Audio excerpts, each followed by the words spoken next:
Greetings, everyone. This is Nathan, and I'm here with Kim, and this is The Birds and the Lees, a podcast where we talk about what it's like being a ministry family. This is episode 4, and if you've been hanging in with us, you know what? It's time to have a little bit of fun tonight.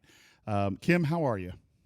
I'm doing well. All right. That's good to hear since we are officially on our third start of the evening. I've been having some issues tonight getting rolling and having words come out of my mouth, so it's been a little bit difficult. Hey, so if you are anywhere remotely associated with ministry or church life or Facebook, you have definitely seen a lot of the memes and a lot of the fun videos that come out kind of about the cliches and pratfalls of evangelical churches in America. I can think of so many that you've probably sent to someone. Some of you may have sent them to me or to Kim. I know she has sent them to me, and they're all hilarious. And the unfortunate thing, well, maybe the fortunate thing, is that most of them are very, very true. So tonight, we're going to share some of our favorite true yet uncomfortable ministry cliches, experiences, and pratfalls that we want to avoid. So, Kim, you've been married to me for 14 years. Before that, you were heavily involved in youth ministry with your dad being a volunteer. What are some memories you have of youth ministry and ministry in general, things that we do that we're just going to list them off? What do you think? I think you're talking about things that would be considered a little ridiculous? Well, I think they're the things that are the foundation for the memes and the funny videos and things we've personally experienced. I think a lot of people sometimes think that those are over the top, but if we really begin, and maybe we need to set up where all this came from. Yeah. Okay, absolutely. let's set up where this came from. So Kim and I are involved, like I said, in a church in previous episodes, and I'm on staff. And one of the really neat things we've had a chance to do is start a small group. We call them life groups, with a group of young, mid-20s and up, married couples, some single, really a awesome group of people who have really run with this and see this as a chance to minister to people their own age. And so we keep track of each other through the GroupMe app. If you've not used that before, it's basically it's a great app if you're in any sort of group that has a semi-limited amount of people.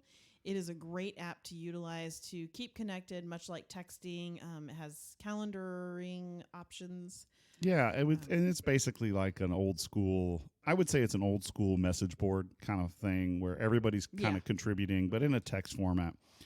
And so we keep up with each other throughout the week and share stories, have fun, talk about events. But this one came across. This was a special day, and this happened, I believe, Thursday. Yes, it happened Thursday. It wasn't today?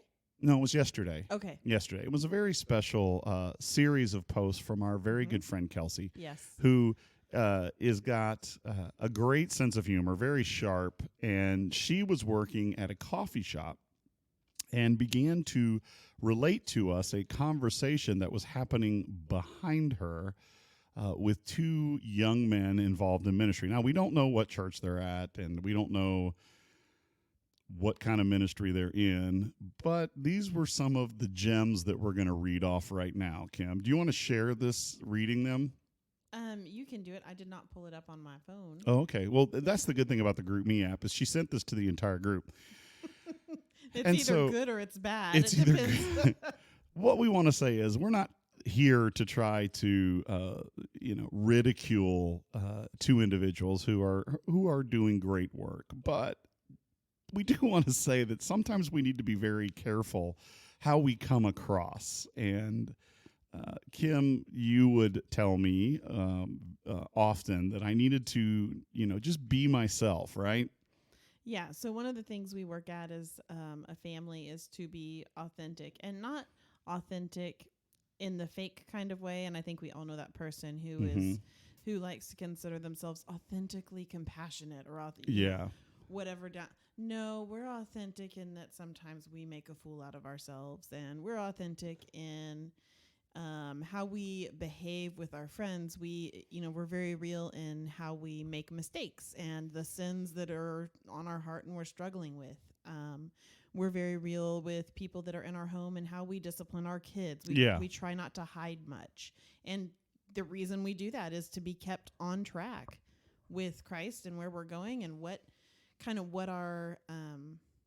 God wants in our lives. It helps us to keep right there focused on it when people are saying, that's not okay. You're being authentic. I know you are, but you need to change that behavior pretty quick. Yeah, I sometimes feel that the word authentic is used to describe a picture that people want to be. Yeah, totally. And that's not to say it's we really want to be real, but real is the warts and all, and sometimes there's far more warts, and negative things, and there are positives, and that's how we are able to help each other. So anyway, these are some of the gems, and the reason we mention this is because these come across really, they're pretty funny, and I don't doubt their heart, but if I were a passerby, I would definitely turn my head at these. So here's the first quote. Many of you are really big into worship, okay? And worship is a vital part of our spiritual life. And, we have musical tastes across the spectrum. Mm-hmm. But this is a quote. Bro, sometimes I just want to listen to some old school worship, Like the other day, how great their art came on, and I was like, oh, old school. Bro, that stuff is sick. Yeah. Now, I don't know about you, but I've never heard hymns described as sick.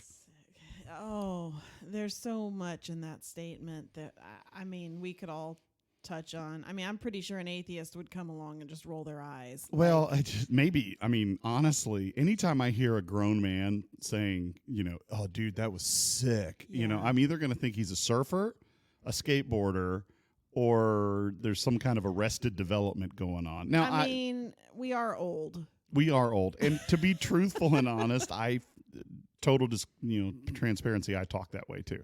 Yeah. So I am holding myself to this standard. I do. I say ridiculous. I say dude a lot. And so understand that when we're repeating these things, we're going to be sharing a lot of things that we've done before. So this is it's almost a confessional.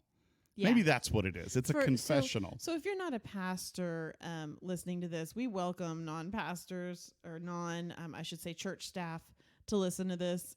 We just live life. We are a typical family, but my husband is a little ridiculous sometimes. I am.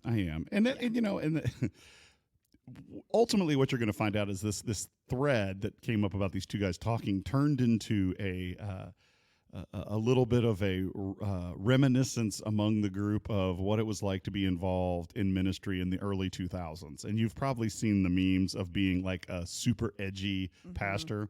We're going to get to those Can I just go ahead. say that I'm really thankful we're out of the early 2000s in ministry? Yes. I don't think I could do frosted tips anymore. So. Oh my gosh. I was going to say, when you first started this, the first thing that popped into my head was the T-shirts. Yeah, the T-shirts. Now, here's the thing. I grew up I started going to youth group in the 80s, and some of those T-shirts, like the T-shirts we had in the 2000s, were nowhere near as bad as the T-shirts we had in the 80s.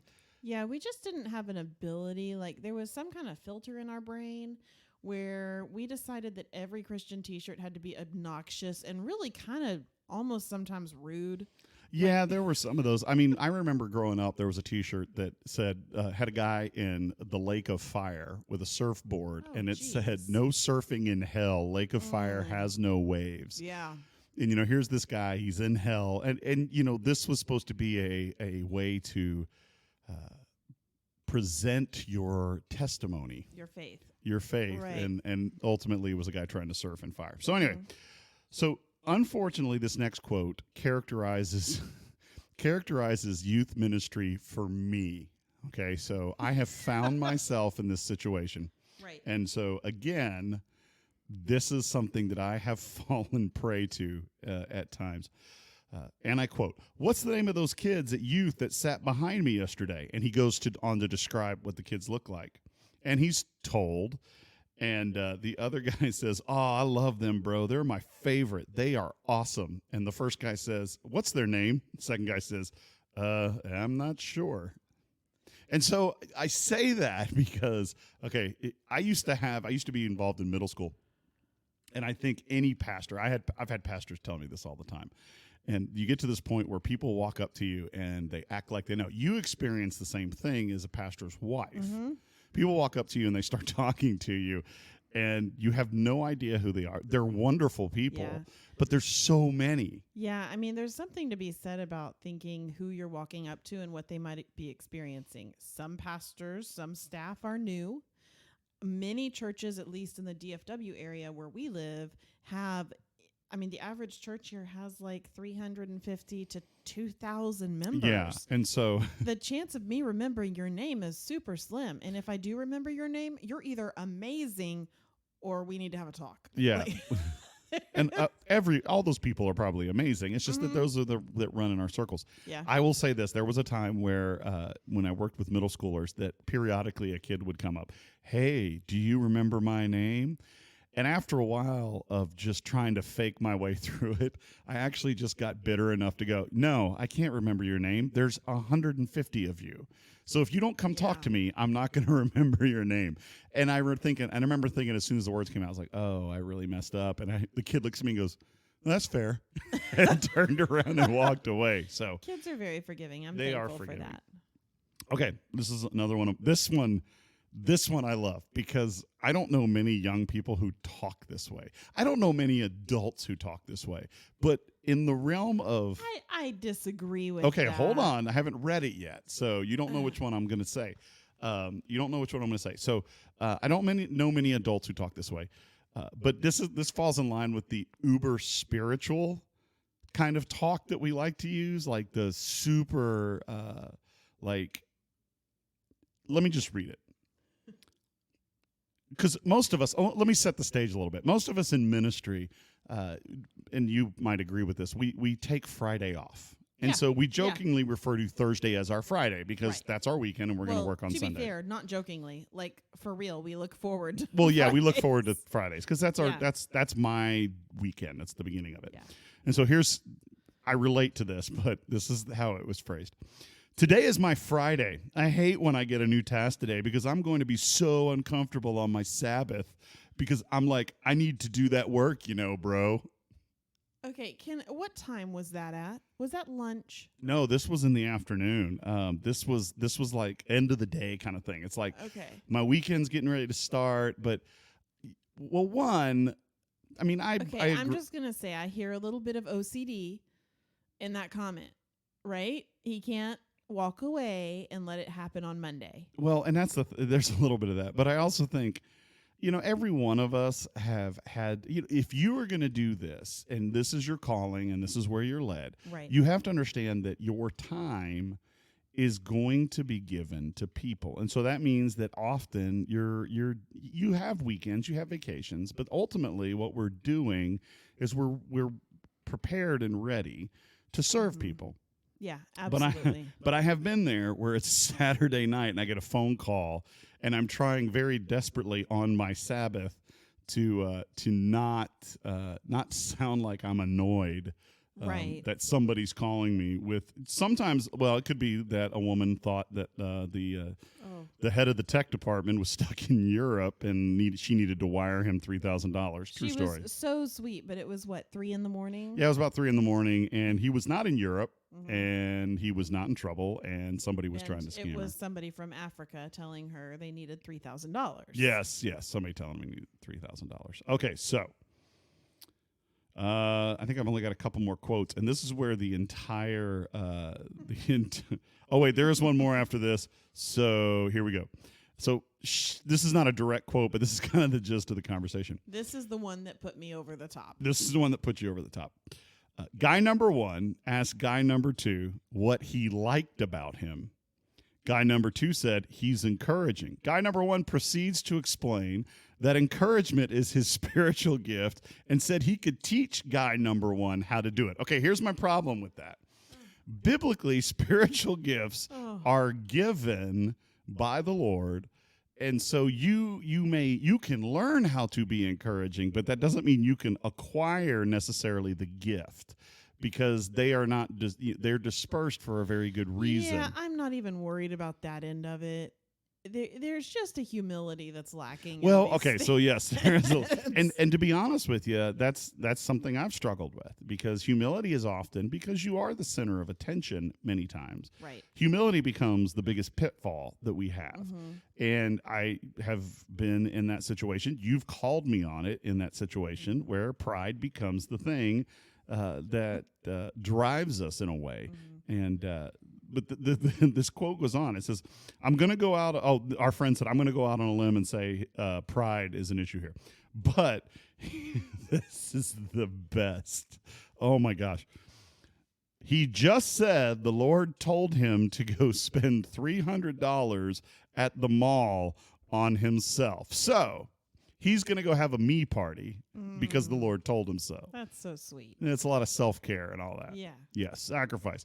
But you immediately chimed in with this one, and I love this, because Kim's immediate quote was, obviously this guy is not in ministry, because if you are, you do not have $300 just lying around. Yeah. I mean, most people in ministry, and you and I have experienced this, we really have to count our pennies. I mean, that for the majority of people who work and live this lifestyle, it is not a choice to go to the mall or wherever and spend $300 on unnecessary things. Yeah. It's just funny to me that these are conversations that we have, and I have had too. These are conversations that we have in public. Right. And they're not bad conversations, but at the same time, if you're someone who's not associated with the church, Yeah. or have any kind of relationship with Christ, or have never believed, and therefore have not put your trust in him, do not possess eternal life. Somebody's walking by, Right. and they're hearing someone talk about this. Well, and to be clear, our friend was 2 tables over. Yeah, and she could hear it. Yeah. She could hear it. And so in our quest to be uber spiritual, sometimes we have to take into account that, you know what? Nobody wants you to be fake. They want you to be real. Right. And so, I mean, there's ways. Maybe that's a better word than authentic. I think real's much better. And that's one we use. I mean, that's an interchangeable word. So, all right. So, and finally, this quote, which I just thought was awesome. This is, did you know you're getting more, this is guy one talking to guy two. It says, did you know you're getting more in tune with the Holy Spirit? I love that, man. Great job. I don't understand where that came from. Well, to me, it's okay. So to me, it sounds like it comes across like it's a sports pep talk, right? It's like, and my general impression, this is like just a regular coffee. They get together, and there's nothing wrong with that. And again, these guys are sincere, and these guys have a great joy in ministry. I just think it's funny when we step back and we listen to ourselves, and we're going to talk about a few of those in a minute. And it's going to be kind of like you might be a redneck. It kind of, so if you're like somebody who's in church or not in church, and you're trying to figure out what we're talking about, this is kind of like a mom who's pregnant, and she looks at everyone around her and says, I'm never getting a minivan. And then 6 months later, she's getting a minivan. Yeah. Same thing. So out of this conversation, this thread, one of our other friends posted a picture, and you may have seen this caption or this meme, and it says, I am an edgy early 2000s pastor starter pack. And in this picture are your earrings, different gauge earrings, your chain necklace, your Converse, your flip phone, your Razor flip phone, which was fantastic. Yeah. Your jeans with flip flops. Yep. your faux hawk. But to be fair, you never wore the flip flops. I hate flip flops. I hate them. Your faux hawk with bleach tips, the soul patch, which I did have. I did have the soul patch. Yeah, you did. And your Christian T-shirt. Oh, you should listen to POD and Skillet. So yeah, did all those things. So from that we started listing things, and these become kind of our. If you did this or used this or said this, you might be an early 2000s edgy pastor. So here we go. The first one is, if you ever wore a military ball cap or a trucker cap that has been cut into a visor, you might be an edgy youth pastor or pastor in the 2000s. Yeah, I think that only counts if you have on a Christian shirt, though. Well, I think that or you had a T-shirt, a plain T-shirt with a short sleeve shirt, unbuttoned and open. Ew. Yeah, that was one. Ew. With your cargo shorts or your jeans and your flip-flops. So that was a look. That was a thing. Kim followed up with this one. If you, out of the blue, just announced to everyone as you were preaching how hot your wife is. Yeah, I've seen that done so many times. And pointed her out in the audience, you might be an edgy 2000s pastor. Yeah. And to be fair, Nathan has done that. I've done that. I did it. She called me on it. Yeah. All right, here we go. If you ever purchased a multi-year subscription to Interlink, you might be an edgy pastor or youth pastor. Now, Interlink, let me explain Interlink. Interlink was a music subscription service that came with those awesome posters that said, if you like this band, you'll like this band. To be clear, it was all junk. Not all of it. Some of it was good. Some of it was good. Some of those some of those bands were good. So many posters. So, the posters were terrible. Yes, and there were like little things in there. Oh, yeah, it came with stickers and posters. But the poster was about, if you like this band, then here is the Christian equivalent. So if you like the Mighty Mighty Boss Tones, you'll like the Supertones. Right. If you like Tool, you'll like Stavesacre. If you like Limp Bizkit, you'll like Pillar or PAX 217 or one of the myriad of other rap metal bands. I kind of feel like that was actually geared towards older youth pastors, right? Ones who weren't necessarily engaged in the music scene enough. Well, yeah, that's true. That's true. Well, it was funny because we were cleaning out a bunch of closets last year at the church I'm at now, and we opened up one of the cabinets, and I think it was probably 2 youth pastors ago or something like that. They were getting the Interlink box. And so we pulled out all of these CDs. One, they were CDs, so that tells you something. I don't think we could even play them in the I don't think we could. We don't have a CD player anywhere. Yeah. And so we pull out all these CDs, and I remember our youth guy who's mid-20s, he looks at all this, and he's looking at this music like, what in the world? Who are these bands? Well, a lot of them were smaller bands, right? Well, and I'm going through it going, oh, my gosh, you know, Flatfoot 56, I love those guys. I saw them, and he's looking at me like, all right, old man, you know, this is the thing. Okay, so here's the next one. If you ever took a group of students to Festival con Dios. Which doesn't have to be that one. No, it could be any festival. You could take them to a Live Festival, Cornerstone Festival, Purple Door Festival, Creation Festival, Quick Festival question. con Dios. Yeah. How many have you been to with students? Okay, I've only been to one. Two. I've been to a Live, and I have 3. I take that back. I've been to 3. The longer we sit here. Yeah, the longer I sit here. Okay, so I've been to Purple Door. Okay. Which is great because that was all the metal, so like Demon Hunter and Project 86 and stuff. I don't. You don't listen to that. No. So I've been to Purple Door. I've been to a Live, which was kind of the middle of the road, mainstream. I got to see Switchfoot there, which I'd never seen Switchfoot, and they were great. Right. And then I have been to with youth Festival con Dios. Festival con Dios was. You went to that? I did. It was one of the first trips I ever took when I was an intern. So Festival con Dios was great because the way they did it was they would find an empty mall parking lot. Oh. And they would plop the festival right there, and it was all fenced in. It was gated in. Yeah. And so it would be all day. You'd have an all-day concert. That just sounds hot and gross. It was gross in Texas. But here's the funny thing is kids would get out of school for the day.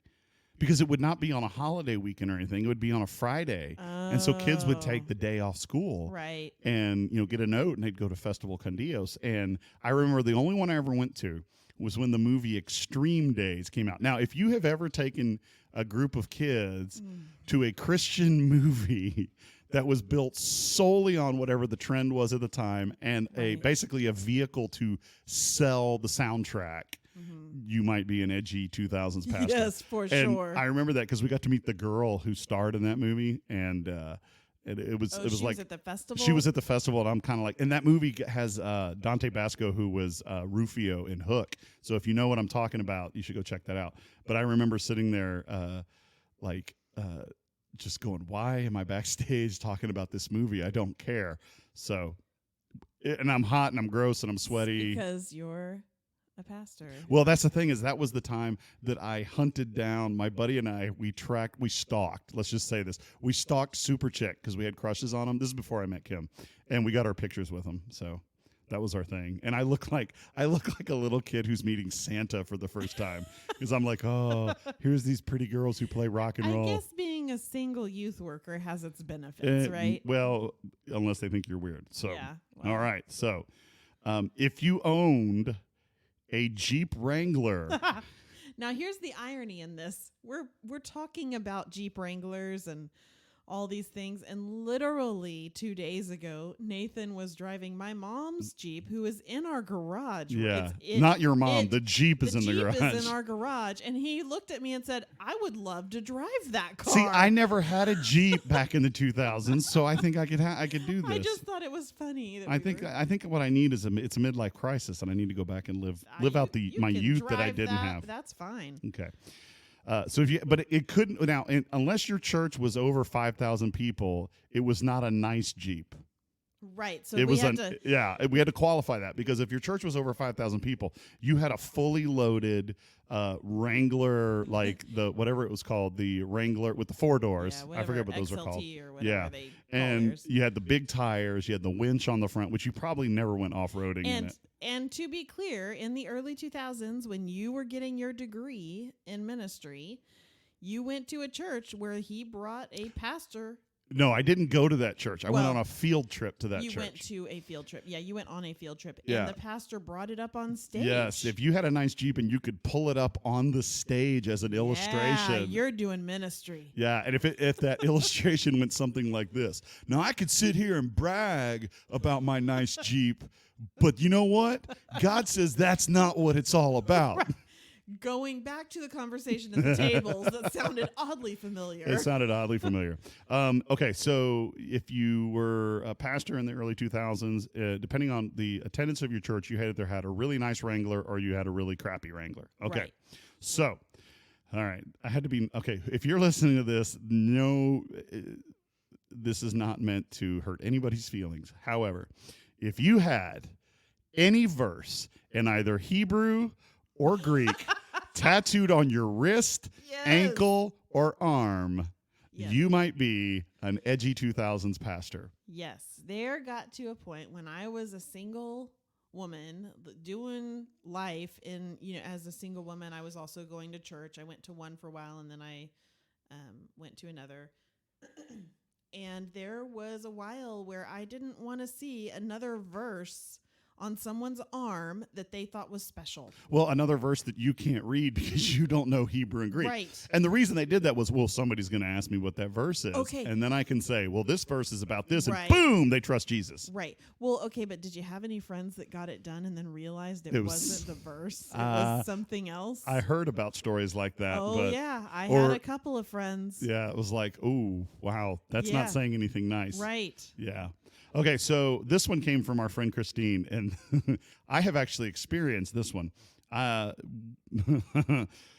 If you ever gave a speech that you were leaving the church you were at because the Lord was leading you in a new direction, which meant a higher paying job. Oh, yeah. You might be an edgy early 2000s pastor, because we can't just say, hey, you know what? It's time for me to move on. It is time for me to go and do something different. Or I need to make a little more money. That's an okay statement. That's an okay thing. Now, in my case, I actually took a pay cut, but I was honest. Yeah. And because maybe not totally honest. Okay, let me say this.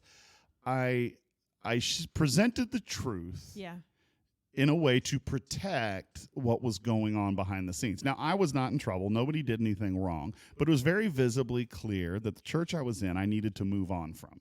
Right. And so we weren't compatible. We weren't, this was not working out. And so you can be honest about that and say, hey, you know what? It's time for me to go here. Right. Because I need to go here to see if this is where I need to be. And you don't even have to talk about the money. You can just be honest. Or if maybe it's a better paying job. You say, hey, you know what? I got a family. I got bills. And you know what? Honestly, there's a great opportunity here. It pays a little more. There's nothing wrong with people making a living. I think that's a good topic. We'll discuss that in a later in a later podcast, maybe a little bit about money and churches and how that all works in the interview process, because I think a lot of people go into ministry and have no clue what that looks like. Yeah. And we're going to talk about this a few more minutes at the end, because we're almost done here. But going back to that transparency thing, part of it is just being upfront about what we're saying. Nobody cares if you have this image. Now, that's not to say that we don't want to live a life that is an obedience to Christ, that presents a good witness to him. But you know what? He knows who we are. We don't need to put up a facade. We don't have to. People relate to, hey, you have a real life experience with God. Well, and I think we fool ourselves into thinking that there has to be a major serious reason for wanting to change churches. Well, I mean, it might be. Sometimes you see them going off a little bit from where you're at. Sometimes your family life situation changes. Sometimes you're just ready for a change. Your dad was there. You've been there. It's a 20-year experience. You want a new house, whatever.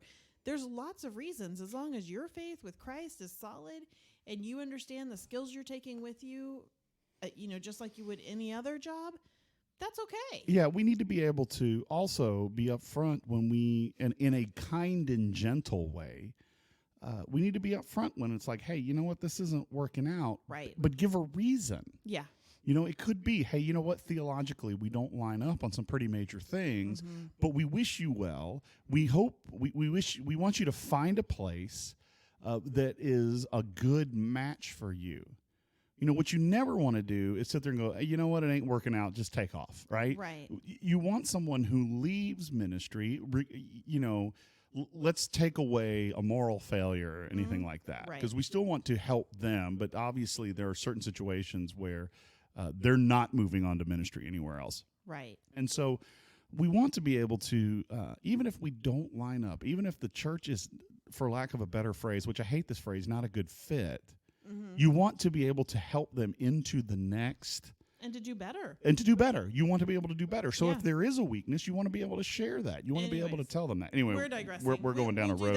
We'll get that another time. Okay, here we go. This was the one I contributed, and because I've done this. So, if you have ever, in a lesson, sermon, speaking opportunity, ever used one cuss word when describing the plight of hungry, poor, impoverished children around the world, and then called everyone out for being more upset that you used the word than the poverty, you might be an edgy 2000 youth pastor. And that actually goes back to the 80s. I think it was Tony Campolo who did that the first time that I heard it. But it kind of became this like mainstay where you spout out some profanity and then try to shame everybody into like, your priorities are wrong because you and that becomes that kind of aggressive. I remember going to a concert, and it was some Christian rapper, and we're all sitting there with the youth, and we had kids who, as far as I could tell, had never trusted Jesus. At the very least, they were not walking. They were not being disciples. They may be saved, but they weren't being disciples. And I remember this rapper coming out and going, how many of y'all have led anybody to Christ lately? And, there's a few hands. He goes, and then he literally says, y'all a bunch of punks if you ain't out there sharing Jesus with your friends and making them come to Christ. That's hard for a kid to hear. It is. High school's hard. Junior high's, or middle school, whatever you want to call it, is hard. And to hear from someone that you really admire, whether or it's enjoy, enjoy a youth pastor, some music icon, whatever, that you're not enough.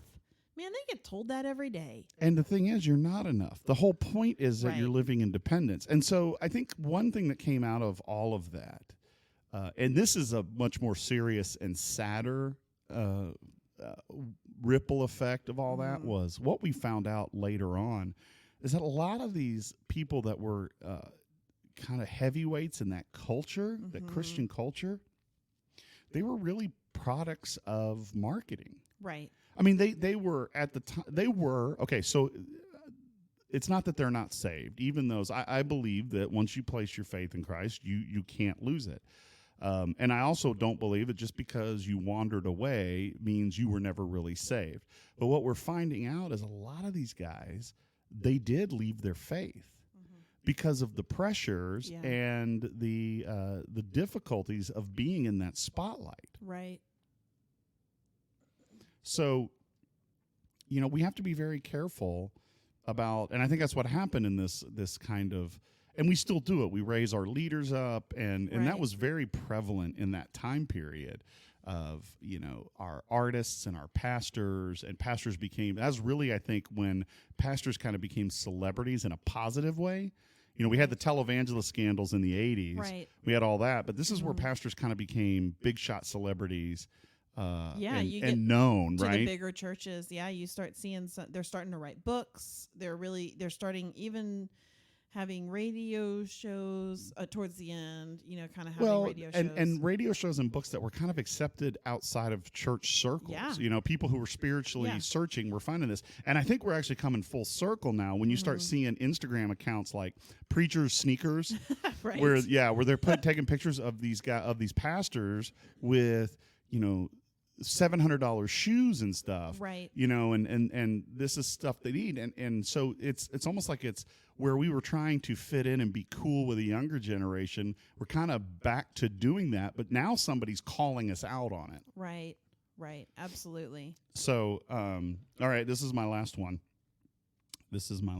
So, if you ever you did a mission trip recap video and used Audio Adrenaline's Hands and Feet as the soundtrack, you are an edgy 2000s pastor. And that's a great song. There's nothing wrong with that song. But I think what we fell into, again, were these habits and cliches and using the same music and thinking to ourselves, oh, man, nobody's ever done that. That was what bugged me, as we sat around.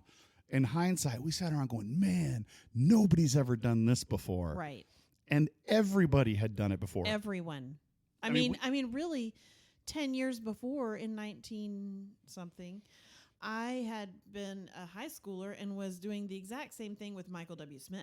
Yeah, exactly. Right? He did a great job of songs that made you cry. Yeah.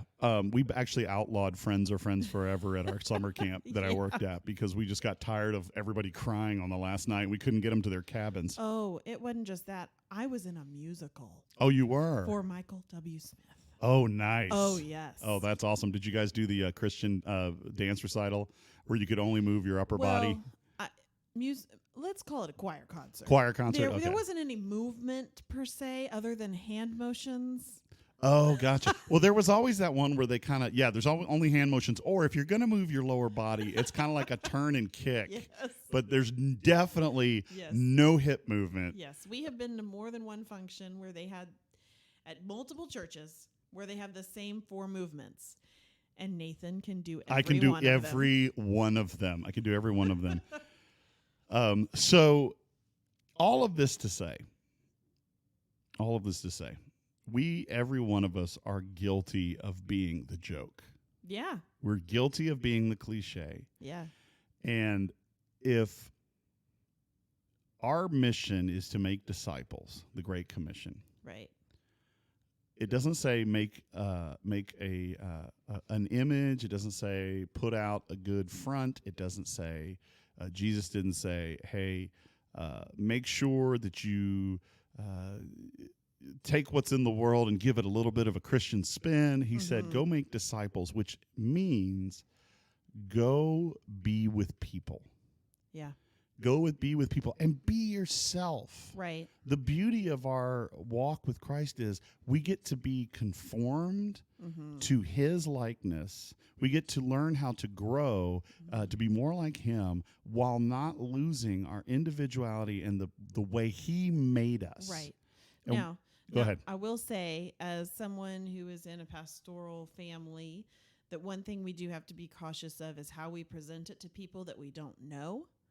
Yes. Yes. So we can discuss that at another time. Yeah, I think we need to talk about how we share the gospel and being clear in that, and Right. how we live life with them. Well, and to be honest, my biggest fear is other Christians and how they judge me. Yeah, I think that's a big one. Because I feel like maybe I'm not the normal pastor's wife because I work full time, or there's all these things that maybe other pastors' wives don't do, and I might get judged for it pretty harsh. Yeah. So it's how you present yourself sometimes to the people in your congregation, or if you're just a normal churchgoer but you're heavily involved in ministry. What does that look like when you're presenting, when you're bringing people into your home? Yeah. We can talk about it, but it's a big deal. Uh-huh. And I want to, when we think about youth, and I'm going to wrap up with this. Yeah. One thing I learned was this. Youth are not looking for an image. They're looking for someone who cares about who they are right now. Yeah. And that means they want you to be honest about who you are. Right. And, I've seen older youth pastors or pastors, middle age, who didn't try to put up a front, but were that voice of wisdom or that voice of honesty about life. Right. And they could reach anybody. And they could connect with anybody. Right. The best relationship builders that I have ever seen in ministry are the ones who do not try to pretend that they understand the culture you're in, right. or they just know that this is what you love, and I love you because of who you are and because you love that, right? It's like, I don't have to understand it, but I know that's a part of you, right? And that's why you love it, and that you can convey that love to them. So anyway, this has been interesting to reminisce on this, and so we hope that in everything. Go ahead. You want one more question? For you. One question. Okay. What is the one thing you did we didn't talk about that pops in your head that you think that made me a youth pastor when I was a youth? Like that is your thing. I got to think about that. Give me a second. I think bashing your head on a guitar when you were taking it off is a pretty good one. Yes, I did do that. I split my head open with a acoustic guitar, shooting an announcement video for Sunday morning announcements. That was one. Let's see. I think that might be the most youth pastor thing I've ever done. Well, the tips on your hair. Oh, I did do the frosted tips, and I think throwing a watermelon through the windshield of a Jeep. I don't. Yeah, that was you think? Yeah, that was a pretty youth pastor thing to do. I think that was kind of a high school thing to do. No, that was during youth ministry. Okay. That was very much a youth pastor thing because we were going for, everything's got to be shock value. Yeah, everything's got to be big, and we threw a watermelon through a windshield. So that's a story for another time. So, all right. Well, until the next time, we hope you guys have a great week. We hope you guys have a great ministry week if you're involved in that. If you're a pastor or volunteer, a family of ministry, we hope and pray that you guys are blessed. And so this is Nathan. And this is Kim. And we will see you later.